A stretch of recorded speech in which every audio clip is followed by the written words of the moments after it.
IPL 2026 নিলামের ঠিক আগে চমকে দিলেন রাসেল। ৩৭ বছর বয়সী অলরাউন্ডার ঘোষণা করলেন তিনি আর আইপিএলে খেলবেন না।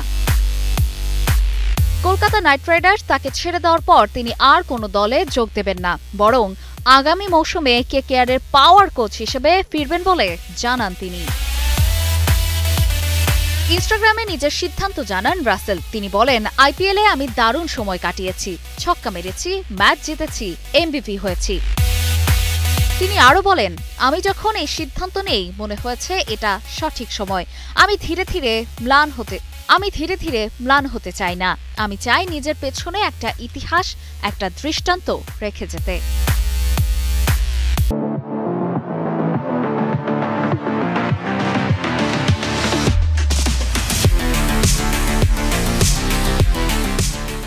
ভক্তরা যখন বলে, কেন, তোমার তো আরও কিছু বাকি ছিল, তখন অবসর নেয়াই ভালো।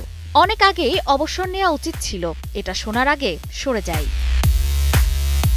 12টি মৌসুমে রাসেল খেলেছেন 140 ম্যাচ, করেছেন 2651 রান। স্ট্রাইক রেট ছিল 174.18, নিয়েছেন 123 উইকেট। 2012 সালে দিল্লির হয়ে অভিষেকের পর 2014 সাল থেকে স্থায়ী হন কেকেআরে। 2014 ও 2024 সালে দলকে শিরোপা জেতান।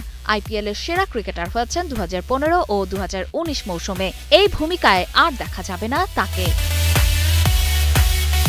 আগামী মৌসুমে নতুন ভূমিকায় অবতীর্ণ হবেন তিনি। ওয়েস্ট ইন্ডিয়ান এই ক্রিকেটার হবেন কলকাতা নাইট রাইডার্সের পাওয়ার কোচ। অপর্ণা বর্ষা, কালের কণ্ঠ।